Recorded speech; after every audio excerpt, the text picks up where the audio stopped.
The bloodbath is ready for you, my queen.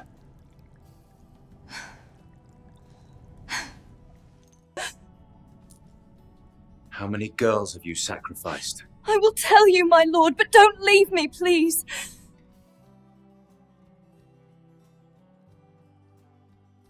The night was quiet, yet within the towering walls of the castle, silence carried a weight of unease. The torches burned low, their flames trembling against cold stone. Servants moved with careful steps, as though afraid that even their breathing might stir unwanted attention. For inside these walls lived a queen whose presence both captivated and unsettled every soul around her. Her beauty was unlike that of other women. It was not the fleeting charm of youth, nor the gentle fading grace of age. Hers seemed untouched by time itself, while years etched lines into the faces of others. Her skin remained pale, smooth, and unmarked. Her lips held a crimson glow as though painted by roses in full bloom, and her eyes, though heavy with secrets, glimmered as if they held the power to both enchant and wound. The servants, bound by duty but guided by fear, spoke of her in whispers when they believed no one was near. They wondered how she preserved such beauty, how she walked through the seasons untouched by decay. Some dared to suggest it was a blessing from heaven, but others, those who lingered long enough to notice the shadows that followed her, suspected it was something darker, something forbidden. The queen moved to the castle like a vision, draped in silks, adorned with jewels. Her figure floated across the echoing halls, graceful yet haunting. She would pause at the windows, gazing into the night, her expression unreadable. Did she see the stars above, or only the reflection of her own face in the glass? To the servants, she seemed to live in two worlds, one where she was adored by her husband, and another where she battled unseen fears that gnawed at her heart. Her marriage had begun as a tale of splendor, a noble union between a young bride and a powerful lord, celebrated with feasts and songs that filled the countryside. The people admired their queen, praising her elegance, envying the devotion she seemed to inspire in her husband. But in time, love grew fragile. The lord, known for his restless gaze, began to look beyond the walls of their marriage. His eyes wandered to the fresh faces of maidens, their youth like candles newly lit, their laughter a cruel reminder of what the queen feared most. Whispers of his wandering affections reached her ears. Each murmur struck like a dagger, cutting into the fragile shield she had built around her heart. The queen could not bear the thought of being replaced, of watching her husband's love slip away into the arms of another. For her, beauty was not merely vanity. It was survival. It was the only bond she believed kept his desire bound to her. Without it, she imagined herself cast aside, forgotten, left to wither in the shadows of her own castle. So she clung to her reflection, watching it as one might watch an enemy. Each morning, her mirror became a battlefield. She searched her face for the faintest lines, for the slightest sign of time's cruel hand. If she found none, she felt relief, but only for a moment. If she imagined even the smallest trace of change, despair consumed her. The fear of fading beauty haunted her more than any enemy at the gate. And then the rumors began. Servants noticed how her baths grew longer, how strange smells rose from chambers that were once ordinary. They whispered cries heard in the dead of night, muffled quickly, swallowed by stone walls that kept secrets far too well. The queen dismissed these murmurs with a serene smile whenever suspicion dared to surface. But her eyes betrayed her, for behind their glow lay a hunger that no jewels or silks could conceal. To her husband, she remained flawless. He looked upon her and saw a wife untouched by years, her radiance a constant reminder of the bride he had first taken into his arms. Perhaps he wondered how such beauty endured, or perhaps he chose not to question it. Pride often blinds the powerful, and he may have preferred the comfort of mystery over the sting of truth. What man, after all, would accuse his beloved of crimes too dark to speak aloud, when her face still gleamed like moonlight on the water? But the servants saw what he did not. They carried the weight of what their eyes glimpsed in passing. Stains that lingered too long, shadows that stretched unnaturally across the floor, a heaviness in the air that clung to their skin even after they left her presence. They did not dare to speak openly, for fear was stronger than curiosity. Yet in their silence, a tale began to form. A tale of a queen whose love was chained to terror, who would stop at nothing to hold on to the devotion of her lord. The castle itself seemed to absorb her secret, its walls heavy with whispers. The tapestries that once brightened the halls now felt like veils hiding truths better left unseen. Every step echoed louder than before. Every door seemed heavier, every shadow darker. It was as though the very stones had grown aware of the queen's vow. A vow made not before an altar, but in the secret chambers of her heart, that she would never grow old, no matter the price. She began to look upon her beauty not as a gift, but as a weapon, a shield against time, against betrayal, against abandonment. But weapons are born from violence, and shields often hide scars. Beneath her perfect skin lay a torment too deep for words, a storm she could never share. For if she confessed the truth, she would lose the very love she fought so desperately to keep. The people outside the castle gates admired their queen. They saw her ride to the courtyard, her posture regal, her face glowing like morning light. They envied her husband, believing him the luckiest of men, but they did not know the weight of her reflection or the price of her still young face. They did not know that her beauty, untouched by time, was not a blessing but a chain that bound her tighter with each passing night. History would remember her not only for the jewels she wore or the crown upon her head, but for the choices she made in the name of love. Choices that drew her deeper into darkness, where the line between devotion and obsession vanished, where beauty itself became a curse. The queen's beauty was her crown as much as the jewels upon her head. Yet with every passing day, she felt the weight of her husband's gaze drift further from her face. His eyes, once fixed upon her with passion, now wandered the youth that filled the halls, the daughters of noble families, the fresh-faced servants who carried wine, the dancers at feasts whose laughter was still untouched by sorrow. These glances, though fleeting, struck her like arrows. Each one was a silent betrayal. Each one reminded her that youth is the cruelest rival of all. It does not conspire in shadows or wield a dagger in the dark. It simply arrives, bright, uninvited, impossible to defeat. The queen knew this truth more than anyone. She had once been that young maiden, chosen for her beauty, her presence as radiant as morning. But now, years later, she felt the slow approach of time. It was a ghost she could not touch, but it touched her in cruel ways. A faint shadow beneath the eyes, a softness at the jaw, tiny marks the mirror revealed when the candles burned too bright. To others, these signs were invisible. To her, they were warnings that her husband's love might soon fade into nothing but memory. In the silence of her chamber, when the court slept and only the wind stirred against the shutters, she wrestled with her dread. She remembered the way her husband smiled when she was newlywed, how his voice lowered when he spoke to her in secret. But those moments were fragile. His heart, she feared, was not chained by vows or loyalty, but by desire alone. And desire is a flame that flickers, burning brightest for what is new. Her fear was not only of being forgotten. It was a fear of losing everything she had built, the crown, the throne, the respect of her people, all bound to her role as wife to a powerful lord. If she lost his love, she would lose her power. If she lost her beauty, she would lose her love. It was a circle with no escape. So the queen began to study herself with merciless eyes. Each morning, she searched her reflection for signs of weakness.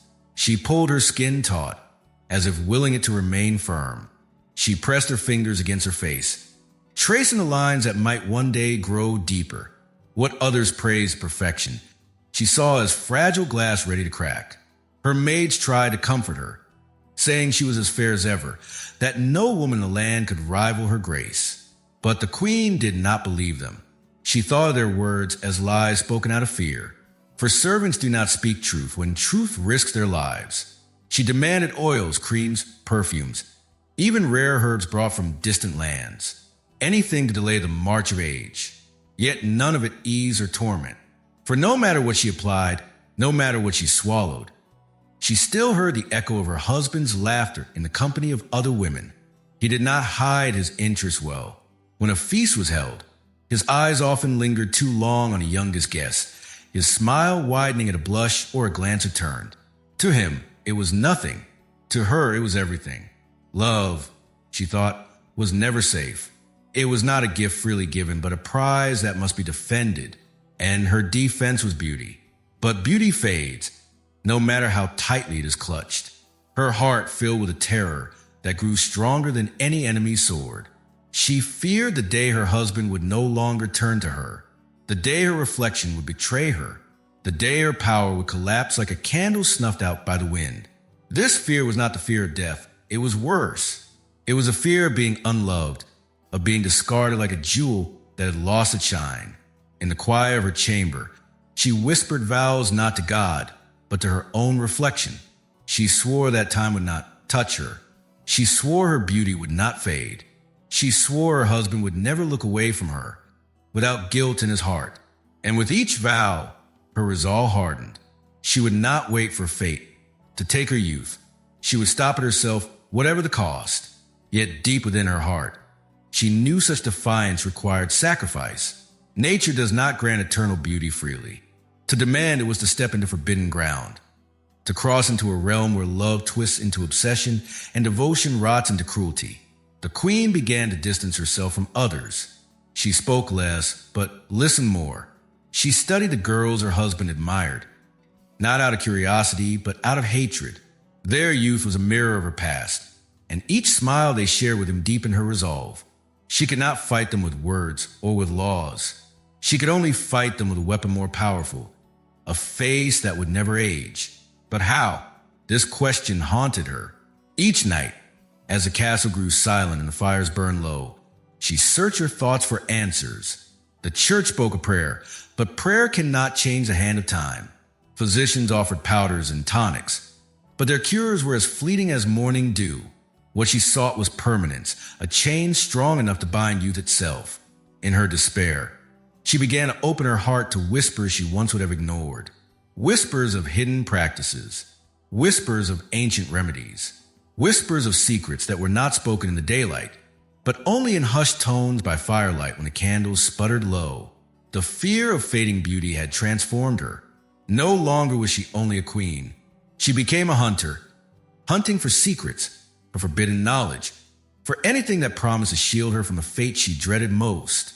The castle, once filled with music and laughter, grew heavy with her silence. Servants tiptoed through the corridors, sensing the weight of her thoughts pressing down upon every stone. The Lord, proud of his ever youthful wife, saw only the glow of her face and mistook it for peace. He did not see the torment within. Perhaps he chose not to see. But the queen's fear had already planted its seed. And fear, when left to grow, blossoms into choices that stain history forever. The vow she made in her chamber was no idle thought. It was a promise carved into her heart. She would stop age itself, even if that vow demanded a price that no soul should ever dare to pay. And so, the queen's path curved toward darkness. The fear of fading beauty had become her master, and she followed it willingly, step by step, into the shadows of forbidden desire. The queen's vow weighed heavily upon the castle. By day, she wore her jewels and smiled with grace, but by night, she sat in silence, staring into her reflection as though it might betray her. Fear was her constant companion. It followed her through the corridors, lay beside her in her bed, and stood behind her each time she looked into the mirror. One evening, as the sun sank and the courtyard grew dim, a shadow appeared at the gates. The guards, uneasy but uncertain, let her through. Some called her a healer from the woods, a woman of herbs and old wisdom. Others whispered that she was something more dangerous, a sorceress who trafficked with powers the church forbade. Her figure was small, draped in dark cloth, her face hidden in the folds of her hood. She carried no weapon, no coin, only a satchel that clinked faintly with glass and bone.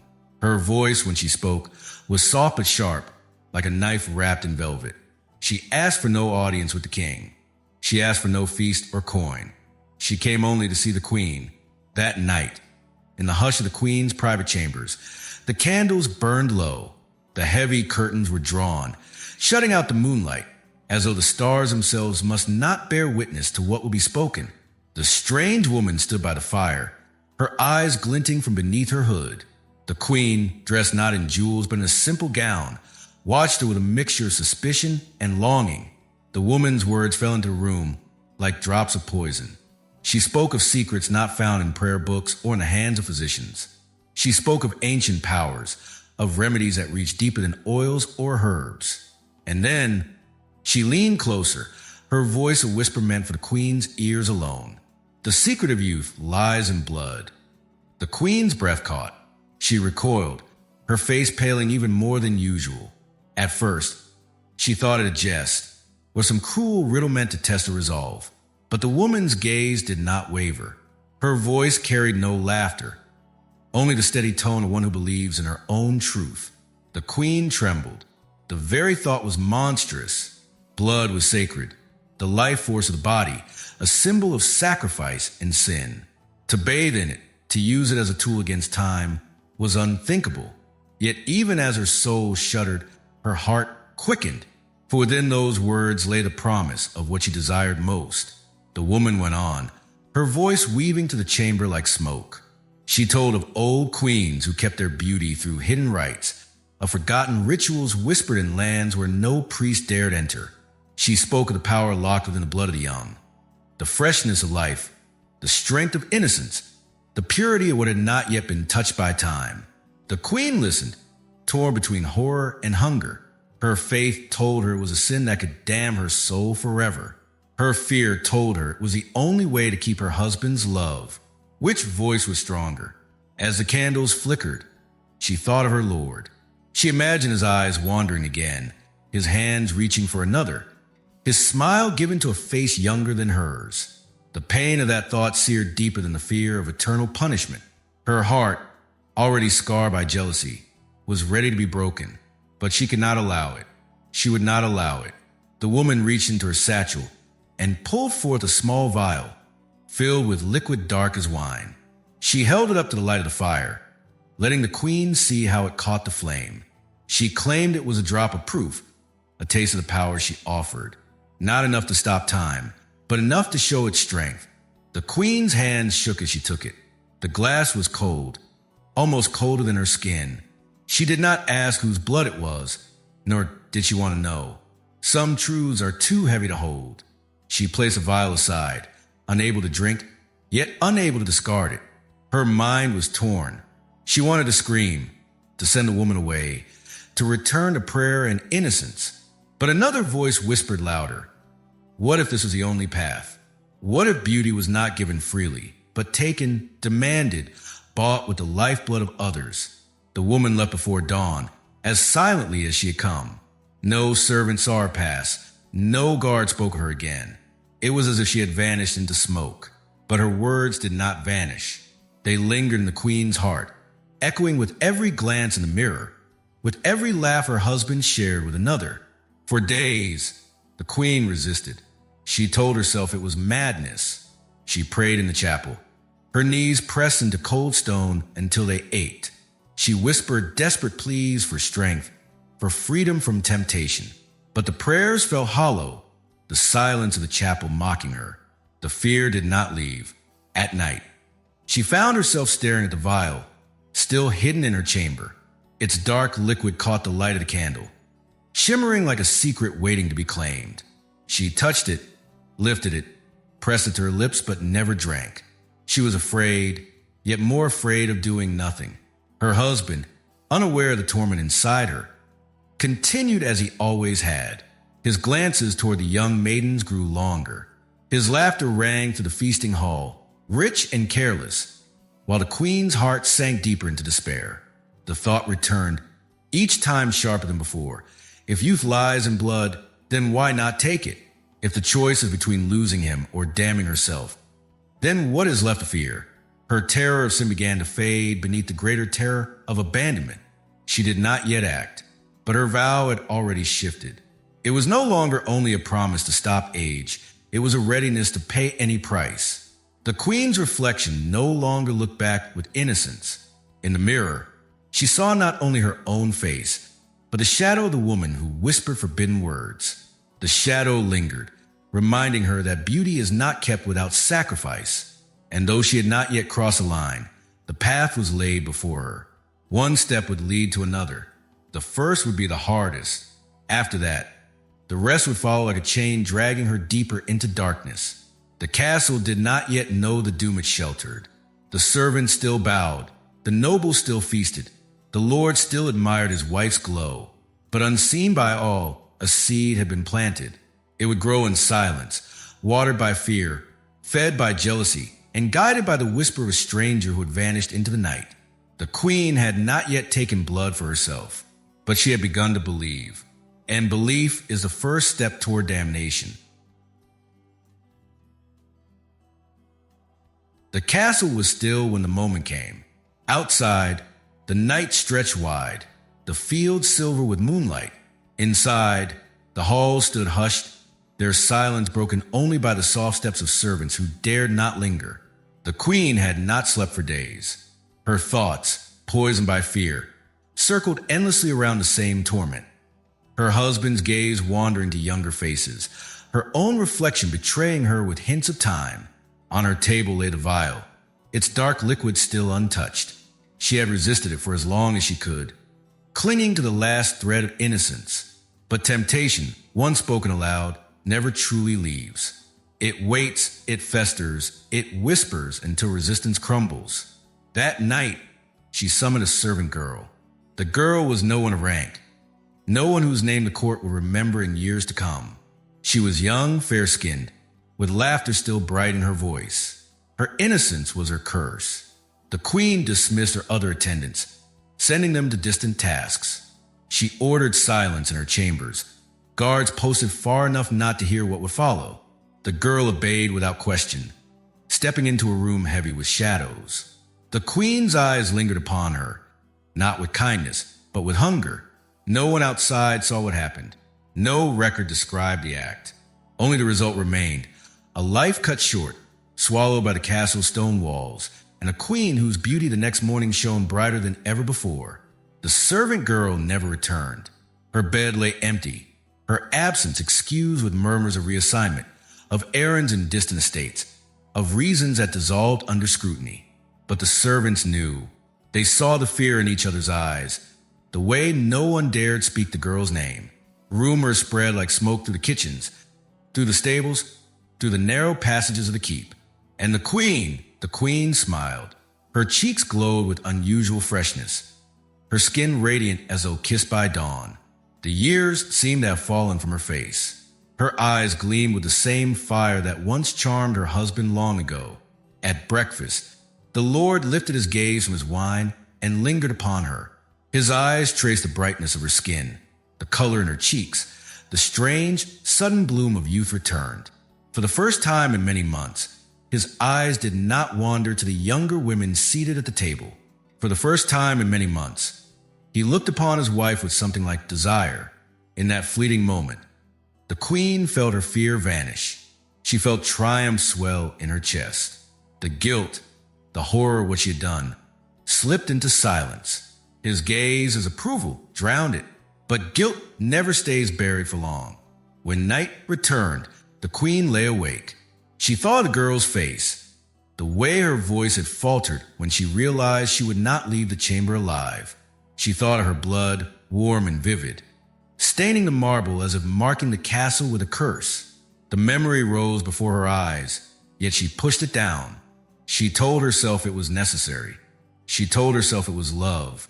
The next morning, her beauty still lingered. Her mirror no longer betrayed her. The lines she feared seemed erased. Her skin stretched smooth once more. She pressed her hands to her face, almost not believing it was real. But real it was. The whispers had not lied. The servants avoided her gaze. They bent their heads low when she passed, their silence sharper than any accusation. In their hearts, they feared her. They feared what she might demand next. They feared that any one of them could vanish as easily as the girl who was gone. The queen, however, had found her answer. The fear that once ruled her had given birth to obsession. What had begun as desperation had now become temptation.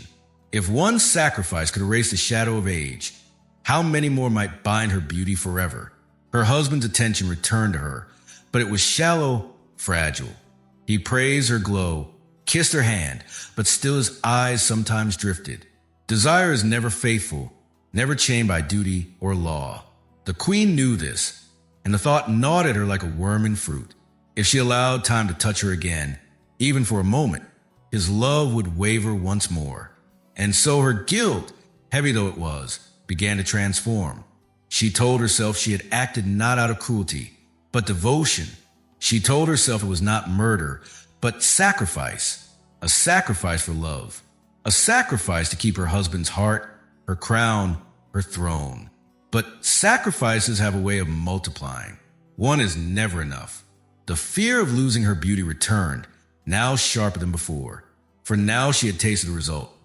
And she could not imagine life without it. She had traded innocence for vanity, and vanity for survival.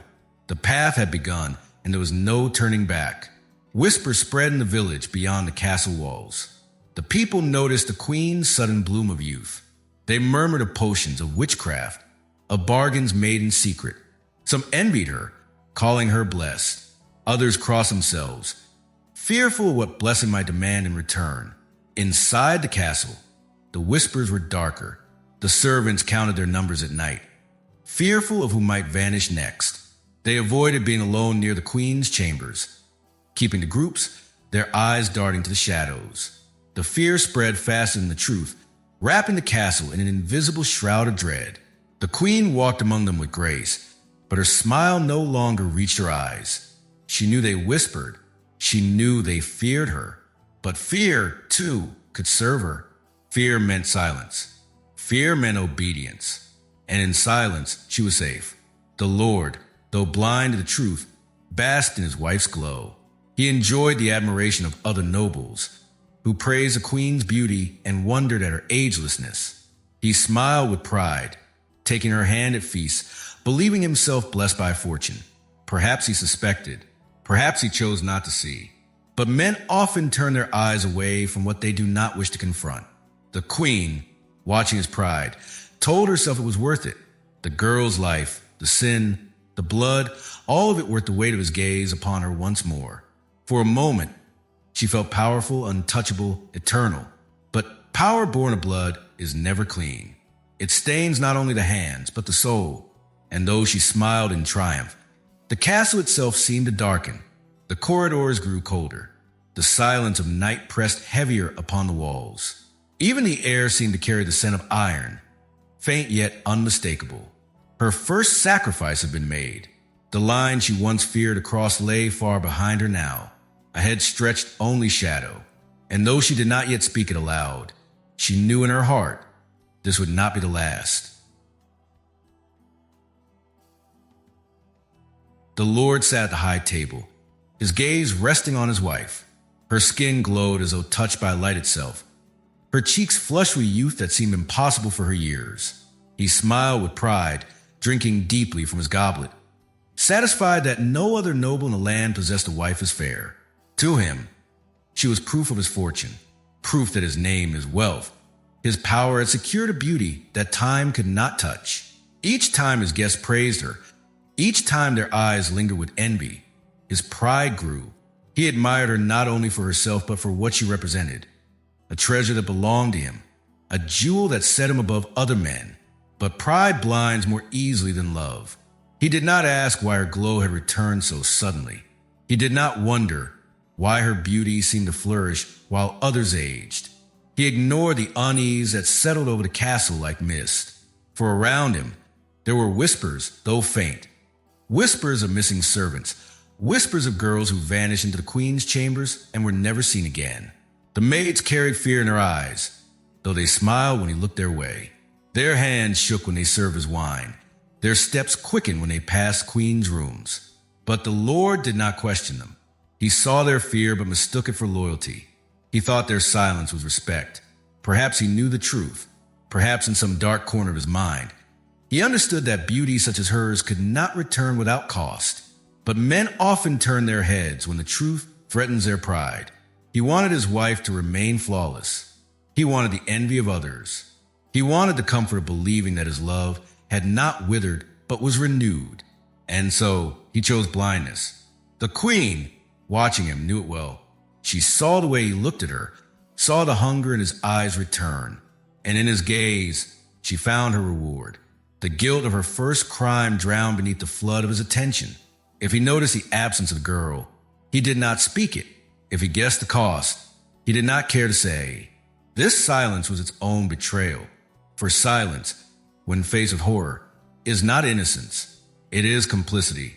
The castle, however, could not stay silent. Whispers grew in hidden corners, passed from mouth to mouth with fear. The missing girl was not the last. Others followed, drawn into the queen's chambers and swallowed by the night. Each time, the queen emerged with skin more radiant, with cheeks more flushed, with lips that glowed like the petals of a fresh rose. And each time, her husband's eyes lingered longer. But the servants knew. Their fear deepened with every disappearance. They learned not to speak names, for names had power. To speak of the missing was to invite suspicion, perhaps even doom. They kept their voices low, their prayers quieter still, waiting for the day when justice would rise. But justice never came. The Lord continued to praise his wife before the court. He held her hand, called her his jewel, his rose, his treasure. He basked in her glow as though it were his own. And in his pride, he blinded himself to the horror. Perhaps he believed it was better not to know. Better to have beauty and silence than truth and disgrace. To accuse his wife would be to stain his own honor. To uncover her secret would be to admit that his pride rested upon blood. And so he let the silence stretch. The queen, for her part, understood his blindness as a gift. She knew he would not confront her. She knew he preferred the illusion, and this knowledge freed her. If he did not care to see, then she would continue. If his pride demanded her beauty, then she would give him beauty, no matter the price. Love had twisted into something darker. What began as devotion had become deception.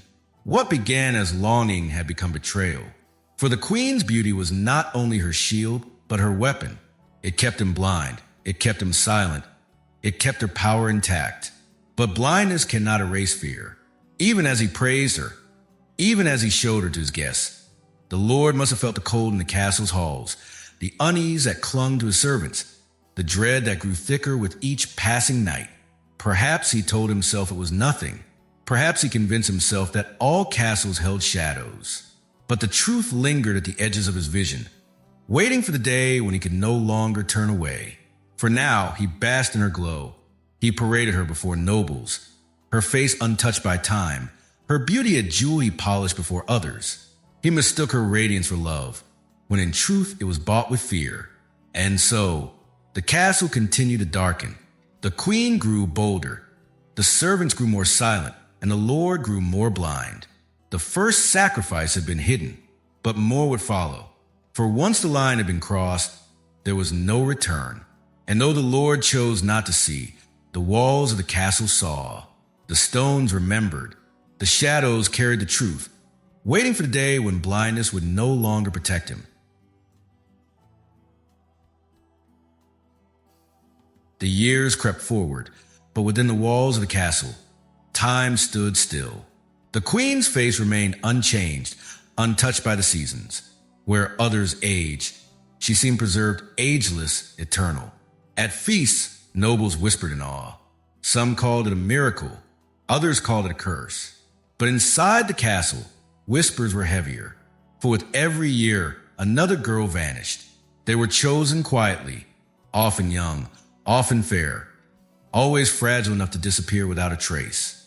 One day, a maid would carry wine to the queen's chamber. The next, her bed lay empty, her name never spoken again. Their screams were rarely heard, but sometimes on nights when the wind carried sound through stone, faint cries drifted to the corridors. Servants froze when they heard them. They pressed their hands to their ears. Pray it was only the wind, but they knew, they always knew. The halls carried a scent that did not belong. The faint tang of iron clung to the air, sharp and bitter, like a secret soaked into the stone. Servants whispered that no amount of washing, no perfume, no incense could banish it. The castle itself seemed stained, as though its very walls had begun to drink the truth. The queen's bath chambers became forbidden ground. Guards stood outside at all hours, their faces blank, their eyes empty. No servant entered unless summoned, and those who did never return the same. They walked out pale, their lips sealed, their hands trembling as though touched by death. Rumors grew like vines. Some claimed the baths were filled not with water, but with crimson pools that steamed in the candlelight. They spoke of pale bodies dragged away before dawn, hidden beneath cloth, carried to places no one dared follow. The queen, they said, bathed in youth itself, soaking her flesh in the lifeblood of others. No one dared confront her. Fear chained their tongues. They bowed lower, moved faster, avoided her gaze. Even the bravest among them dared not question. To speak aloud was to vanish, and so silence ruled, as heavy as the stone walls themselves. Her husband, blind or unwilling, still praised her. He saw her glow and smiled. He paraded her beauty before guests, as though her face alone proved his greatness.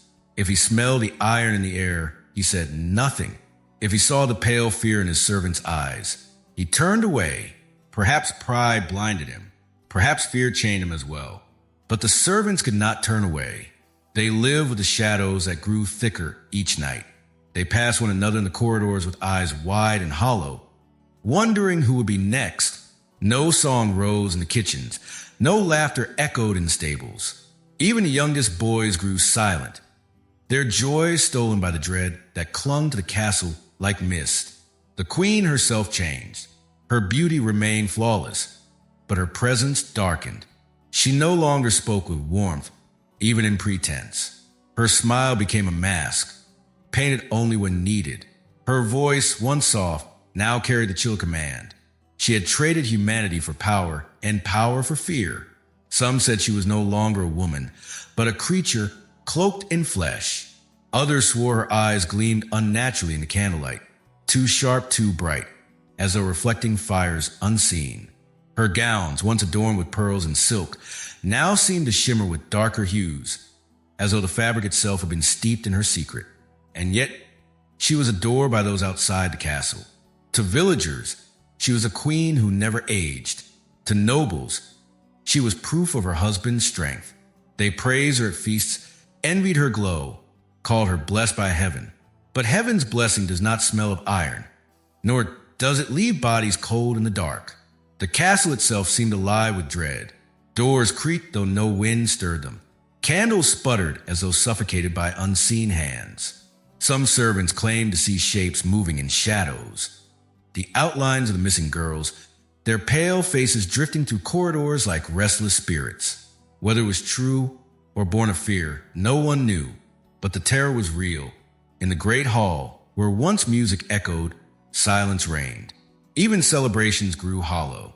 The laughter of nobles could not drown out the absence of voices that would never return.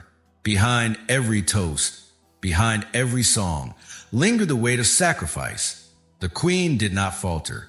Each disappearance strengthened her resolve. Each bath renewed her. Each fearful glance from her servants reminded her of her power. She told herself it was for love, for devotion, for the Lord who still basked in her glow. But deep within, she knew it was no longer only for him. It was for herself, for the terror of fading, for the hunger of eternity, for the obsession that had consumed her heart. The years passed, and the castle became more shadow than stone. The air was heavy, the halls colder, the people broken by silence. Yet the queen shone, untouched by time, her beauty a cruel contrast to decay around her. The sacrifices had begun with fear. Now they continued with hunger, and hunger does not end. The queen stood at the edge of a path she could no longer leave.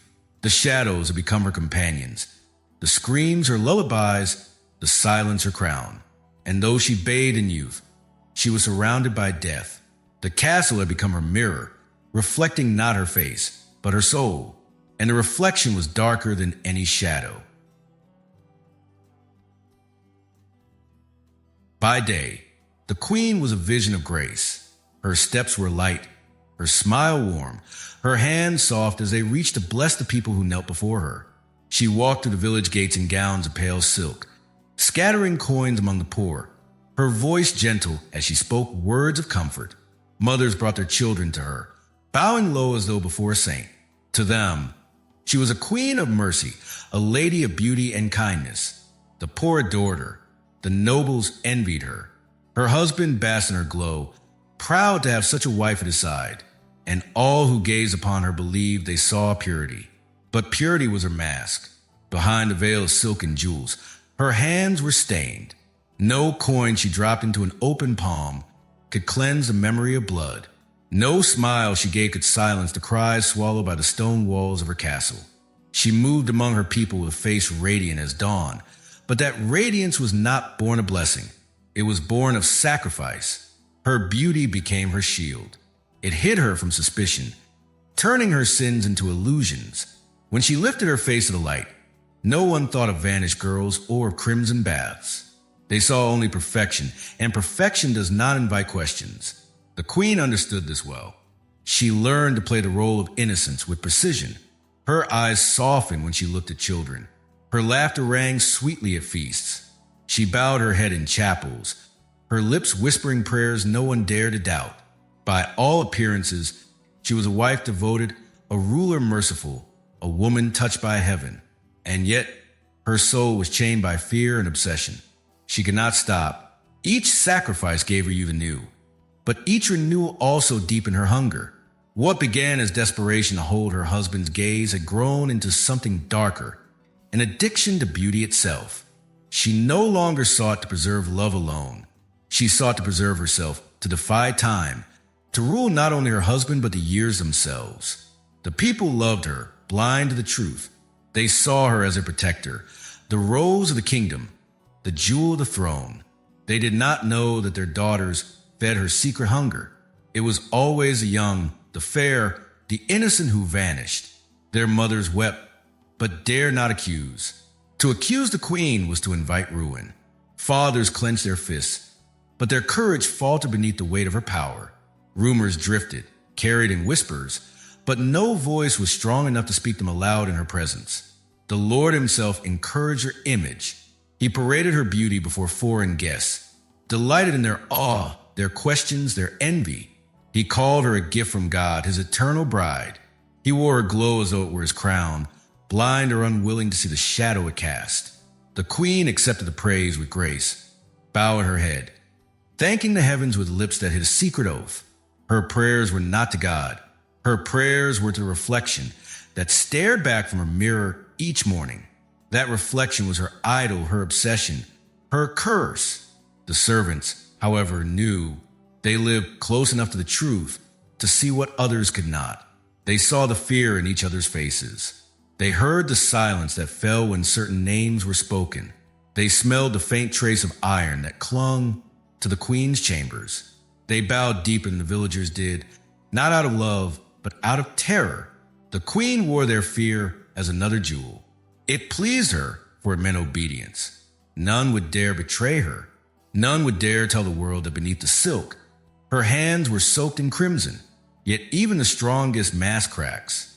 Whispers began to creep beyond the walls. Travelers carried stories of distant towns, stories of missing girls, of a queen who did not age, of a castle where shadows grew thicker with every passing year. Priests muttered warnings in secret, though never from the pulpit. They feared her power too much to speak openly, but their silence was heavy with suspicion. Still, the queen's mask held. Her people adored her, her husband worshipped her, and her enemies envied her. To most of the world, she was untouched by darkness, but master heavy things. And the heavier they grow, the greater the weight beneath them. The queen, alone in her chamber, no longer wept for what she had done. She no longer trembled at the memory of screams. Instead, she studied her reflection with cold satisfaction. Each sacrifice erased a wrinkle. Each life stolen returned her glow. She touched her skin, smooth as porcelain, and told herself it was worth it. Yet deep within, fear still gnawed. For what if the mask fell? What if her husband saw the truth? What if the people turned from her, horrified not by age but by the secret she carried? Her beauty gave her power, but power is never safe. It demands more, always more. And so, though she walked among her people with grace, her heart remained restless, devoured by obsession. The queen had become two women. One, a saint adored by all. The other, a predator cloaked in silk. Together, They ruled the mask in daylight, the hunger at night. The castle groaned beneath the weight of these lies. Its halls smelled faintly of incense by day, but the scent of iron returned each night. Its walls glowed with torches during feasts, but shadows deepened when doors closed.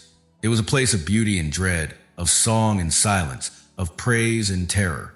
The queen walked those halls with perfect poise, her mask unbroken. Yet the truth clung to her, unseen but undeniable. For every smile she gave, there was a cry silenced. For every coin she scattered, there was a life erased. For every prayer she whispered, there was a secret vow to her reflection. And though her mask fooled the world, the shadows of her castle knew her name, and they would not remain silent forever. The queen's mask was flawless. By day, she smiled and the world adored her. By night, she fed her secret hunger, and no one dared speak against her. But no mask, no matter how perfect, can last forever. Shadows cling to truth, and truth has a way of breaking through. At first, it was whispers too faint to trouble her, a mother weeping at the gates, begging for her daughter, a father whose fist trembled as he cursed the castle under his breath. Their cries were silenced quickly, their grief buried beneath fear. Yet grief, when silenced, only grows. Some husbands, broken with sorrow, dared to speak louder. They asked questions. They demanded answers. Why had their daughters vanished? Why did the queen shine brighter as others faded into darkness? They did not accuse her openly, but their eyes carried suspicion, and suspicion is a spark that can burn through walls. The lords of distant manors grew wary. They still attended feasts, still bowed before the throne, but they sent fewer daughters into the queen's service. Excuses were given: illness, duties at home, marriages arranged too soon. But behind their polite words lay fear. They had heard the stories carried by travelers, tales of a queen who never aged and of girls who entered the castle but never returned. The cracks and the illusion spread outward, carried on the breath of wanderers and merchants. In distant villages, people whisper of crimson baths and cursed chambers. Some called her blessed, others called her damned, but all spoke her name with unease. She was no longer only admired, she was feared. Priests whispered of curses in their cloisters. They did not speak from pulpits, for condemn her openly was to risk ruin. Yet in the candlelit corners of their chapels, their voices trembled as they told each other of sins too great for heaven to forgive. They said the queen had bargained with darkness, that her youth was bought with stolen souls. Their whispers carried like smoke, seeping into ears that passed them on. The nobles noticed. They were people of pride, but pride bends when danger grows close. They avoided her service quietly, like men avoiding a plague. They smiled when summoned, they bowed when called, but behind their courtesy was hesitation. The court, once eager to send its daughters to serve the queen, began to hold back. Some claimed it was caution, others claimed it was chance, but all knew the truth. None wished their child to vanish into her chambers. And yet, the queen remained untouched. Her beauty did not falter, her glow did not fade. Before the people, she was still perfection itself. She gave coins to the poor, she blessed children. She stood in chapels with her head bowed, but the noose of suspicion tightened slowly, quietly, pulling closer with each passing year. Her husband, still blind or unwilling, praised her all the more.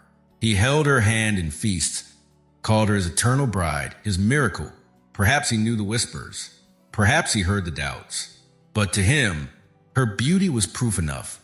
Pride chained his tongue as tightly as fear chained the servants. The queen saw the change.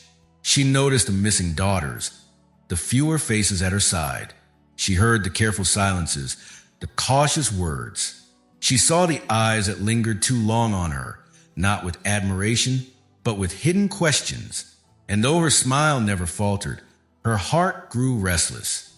Fear returned to her, not the fear of aging, but the fear of discovery, for she had built her power upon silence. Now silence trembled. She had hidden behind her mask of innocence. Now the mask showed its first cracks. She redoubled her efforts. Her generosity grew larger, her displays of piety more elaborate. She showered coins on the poor until the streets gleamed with silver. She prayed in chapels so long that even priests grew weary.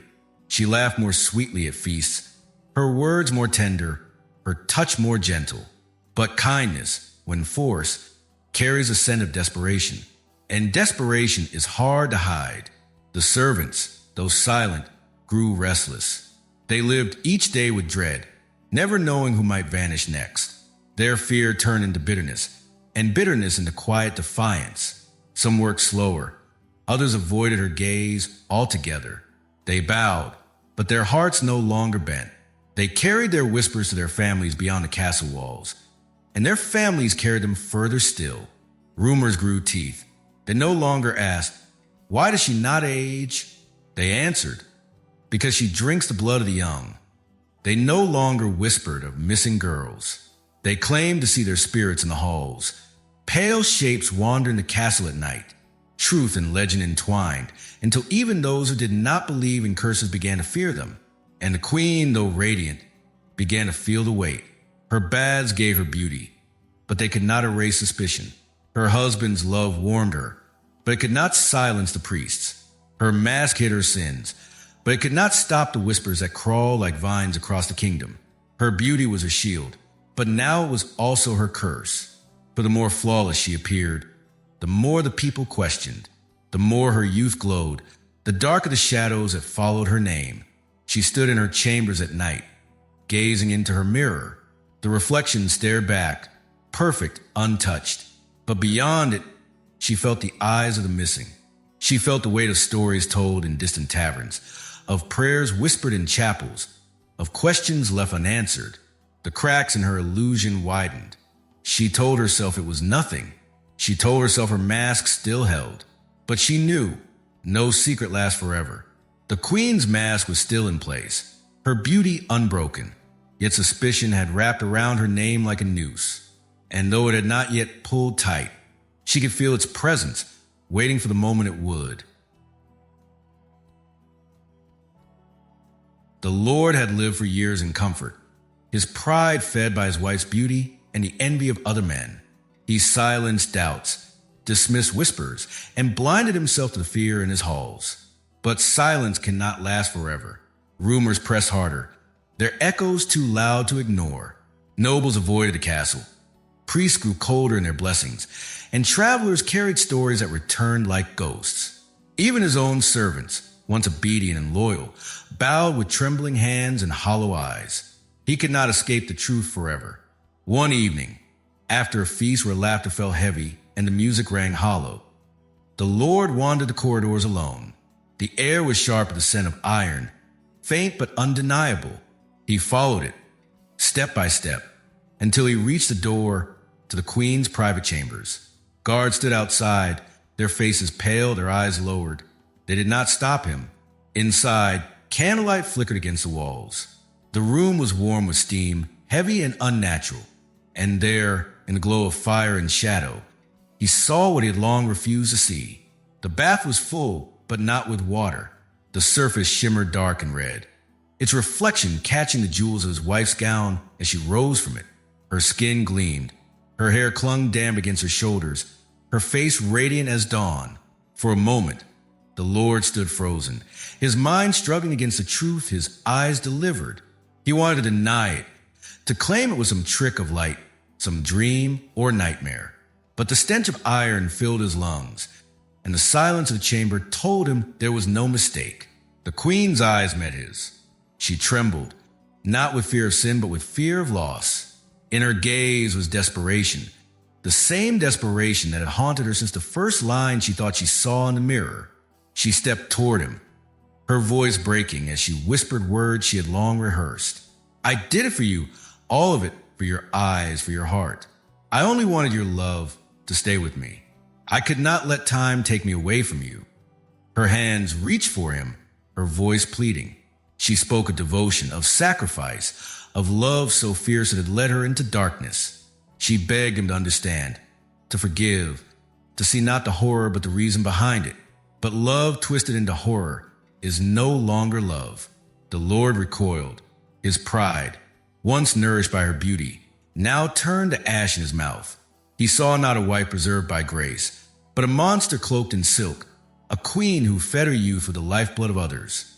The very glow that filled him with pride now burned him with shame. He thought of the vanished girls. He thought of the servants' fear, the priest's silence, the whispers in distant towns. He thought of the people who once trusted their queen, blind to the terror behind her smile. And he thought of himself, blind by choice, complicit through silence. The queen fell to her knees, her tears mixing with the steam. She clutched at his hand, her words tumbling out in desperation. She swore that she had no choice. She swore that it was for their marriage, for their love, for the crown they shared. She swore she could stop if he asked, though in her heart she knew she could not. The Lord looked down at her, his face pale, his eyes hollow. For the first time, he saw the truth in full. Not only her crime, but her soul. Her fear had devoured her. Her obsession had hollowed her. Her love had rotted into cruelty. She was no longer the bride he once held in his arms. She was something else entirely, a creature born of terror and vanity. The silence stretched between them, heavy as stone. The queen wept, pleading, begging, her words tumbling like broken glass. But the Lord's heart was already lost. The very thing she had feared most, losing him, had come to pass, not because her beauty had faded, but because she had preserved it at too great a cost. Love had died the moment truth was revealed. The Lord stepped back, his hand slipping from hers. His gaze lingered on her face one last time, flawless, radiant, eternal. And yet, in that perfection, he saw only horror. He turned from her, his steps echoing through the chamber, his silence more final than any curse. The queen cried out, her voice breaking, her body trembling as she reached after him. But he did not look back. He left her alone with her reflection, her blood, her guilt. Her beauty remained untouched, her youth preserved. But her heart, her marriage, her soul were lost. The mask had fallen, and beneath it, there was nothing left but emptiness. The Lord did not speak of what he saw. Perhaps shame silenced him. Perhaps fear. Perhaps the knowledge that to accuse her was to accuse himself for his years of blindness. But from that night forward, his eyes no longer lingered on her. His love had turned to disgust, his pride to sorrow. And the queen, left in her chamber, realized that the very fate she had sought to escape had come true. She had bathed in blood to keep his love, and in doing so, she had destroyed it. The queen's secret could not stay hidden forever. For years she lived behind a mask of silk and smiles, but the mask cracked, and once it did, the truth spilled in the world like blood through broken stone. The whispers grew into voices. The voices became rumors. The rumors hardened into tales that spread from village to village, town to town. The people no longer saw her as a saint or a symbol of grace. They began to speak of her with fear, with disgust, with hatred.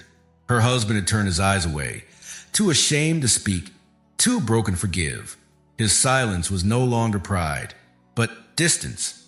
She remained his queen in name, but his heart had left her.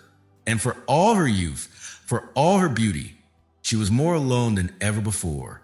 Some say she was locked in her chambers, the doors sealed, the windows barred. The castle became her prison, the walls echoing her own screams back to her. Without fresh blood, her beauty withered at last. Day by day, her skin lost its glow, her lips turned pale, her eyes grew hollow.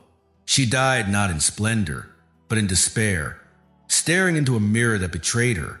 Others say her punishment was harsher, that she was walled into stone alive, bricks sealing her body inside a chamber where no light touched. She sat in darkness, scratching at the walls until her hands bled. Her voice lost the silence. Her body withered, but her name did not. Her name grew heavier with each retelling, a weight carried across generations. Legends disagree on how she died, but all agree on one thing. Her beauty became her curse. The husband she fought to keep turned away in disgust. The people she fooled curse her memory. The servants who once feared or spoke of her in hushed voices long after her death.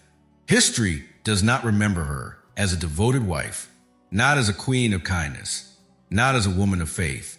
She She is remembered as a monster who bathed in blood to stay young, a queen who sacrificed innocence for vanity, who chose cruelty over love, and who lost everything she hoped to save.